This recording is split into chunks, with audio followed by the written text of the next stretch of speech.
Welcome to Leadership and Motherhood, the podcast for ambitious, high-achieving women navigating leadership in the boardroom and at home. I'm your host, Leanna Lasky-McGrath, business leader, mom, and certified executive coach. I believe that every woman deserves to create a life and career on her own terms, one that she truly loves. This podcast is here to help you do just that. Let's get started. Hey everyone. I had an insight from earlier in the week that I just felt was really important to share because I love finding things and learning things and then sharing them with others who might be able to benefit from them. So that's what I'm doing right now. So earlier this week, I participated in a coaching mastermind for 3 days. And on the third day, the event was in Pittsburgh, and so it was raining, which happens a lot here. And I had about a 25-minute drive, and on the way in, I got an alert on my dashboard that one of I was losing tire pressure in one of my tires. And I was like, oh no, I've never had a flat tire before. And so what do? It wasn't in the front of my mind. I hadn't thought about it in a long time. And so I felt that little panic kind of start to rise, you know, how you feel it rise up your chest. And it started coming up, and I took a deep breath and I said, this is my curriculum for today. And that sentence, I think, is a very powerful sentence.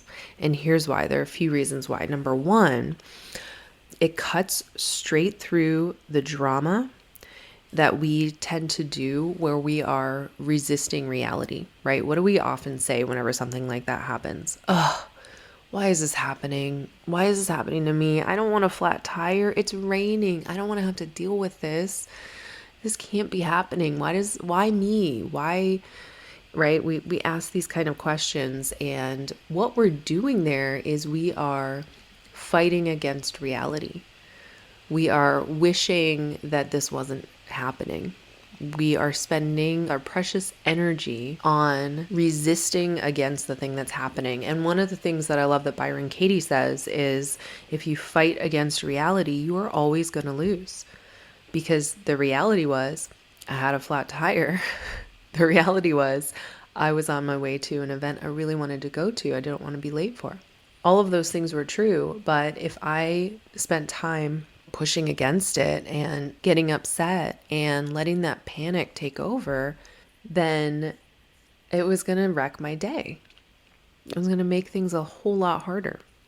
And so by acknowledging and accepting the situation for what it was, this is the situation, this is my curriculum for today, I was able to then move to, all right, well then what do I need to do about it? So the other reason why that statement is so powerful, this is my curriculum for today, the other reason why that's so powerful is because it reminds us that we are not at the affect of our circumstances. Things aren't happening to us. We are not victims. We actually have the opportunity to look at it as a growth opportunity, a learning opportunity. Every single thing that's placed in front of us, we have the opportunity to look at as, this is my curriculum. This is what's going to help me grow and learn something that maybe I didn't know before or have before. And so when we look at it like that, we can recognize that these inconveniences, problems, things that arise are not happening to us. They are happening for us. They are in service of us. And I know sometimes it's hard to get there in the moment, but to me, when I tell myself this is my curriculum for today, then I look at that as, oh, okay, what am I going to learn? This is my challenge in front of me. This is the thing I'm going to learn more about today. So I'm up for it. Let's go. And that feels a whole lot more empowering and exciting than, poor me, I am so upset that this is happening. You know, why does this always happen to me? All these terrible things where it's like this terrible thing has happened to me. That sentence is a sentence you can use anytime you have something come up, anytime if your toddler is having a tantrum right in front of you, if you are on your way somewhere and something like this comes up where you get a flat tire or there's an accident and you're going to be late, it's just all curriculum. It's just all opportunities for you to grow and learn. And so, what did I do about it? So, here's what I did. Like I said, I started to feel that panic rise up. I took a deep breath and I said, this is my curriculum for today. And then I got some blessings. I got a red light and a lot of traffic. And normally we probably wouldn't be super excited whenever we saw a lot of traffic, but I saw a lot of traffic ahead and I thought, oh, wonderful.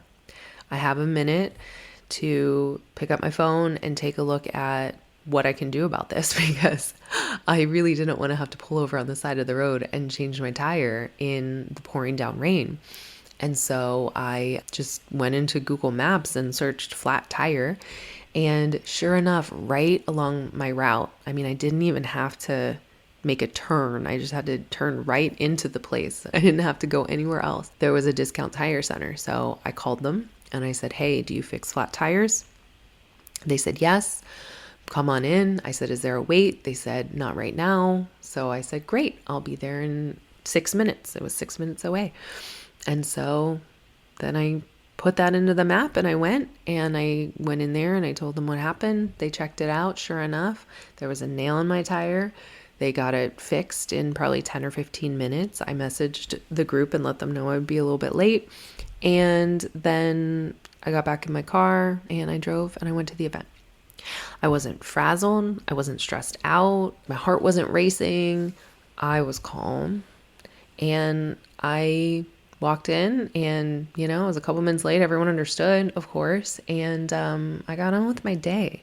And I think that often if we go into a place of feeling in victim mentality, when we get ourselves all worked up and all stressed out, then, it probably would have had an impact on my day. I probably would have gone in there, frazzled and like, oh, I'm so sorry. And, trying to rush in and then I wouldn't have shown up the same. I wouldn't have been able to focus as well. But instead, I kept myself calm and regulated for my drive. And I felt great. I think instead of feeling the frazzled, instead of feeling frantic, instead of feeling stressed out and overwhelmed, instead, the feelings that I felt were gratitude. I felt so much gratitude for the red light. I felt so much gratitude for the traffic. When I was standing there watching them fixing my tire, I felt so much gratitude for all the people who work there. I was like, oh my gosh, I am so grateful that you exist. I am so grateful that this place exists. I'm so, so grateful. And I'm so grateful that there aren't a lot of people here in front of me so I can get in here quickly and get out quickly. I was just full of gratitude. And I felt really freaking powerful. I was like, man, I feel great. I feel great about how I handled this. And I certainly wouldn't feel great if I had been frazzled and stressed and overwhelmed and panicked. I am sharing this because I want you to know that this is available to you anytime. Anytime that you have something come up, you get to decide how you respond. You get to decide how you feel about it. And that comes a lot from our thoughts about it, right? Our thoughts of either, this is horrible, why is this happening to me? Why today? Ugh. Those kinds of thoughts. Those aren't going to cause strong emotions. Those aren't going to allow you to even see the red light as a blessing. But when you have thoughts instead of, this is my curriculum, what can I learn here? How can I grow here? Then you are going to feel so much more empowered and you're going to take actions that make you feel better about yourself. And for me, what did I learn? How did I grow? Exactly what I'm sharing right now. I grew in that moment. I grew my resilience and my ability to deal with tough situations. And so I can now say, I am grateful for that flat tire. I am grateful for that nail that went in my tire. I don't know where it came from. And do I wish that I had been on time to my mastermind? Of course. But for whatever reason, that wasn't what was in the cards for me that day. That wasn't part of my curriculum that day. So I can accept that and trust that I got exactly what I needed out of my experience of the day. I hope that is helpful for you. If you use it in the next situation that comes up, I'd love to hear about it. How'd it go? Tell me. All right. Thanks, everyone. Have a good one. Bye. Thank you so much for listening to Leadership and Motherhood. I genuinely hope you're walking away with something helpful that will positively impact your life. If this podcast resonates with you, it would mean the world to me if you'd support the show by leaving a 5-star rating on Apple or Spotify, sharing an episode you loved with someone you care about, and/or by following the show. I hope you'll join me again next week, and until then, I'm wishing you all the best in this season of your one and only precious life.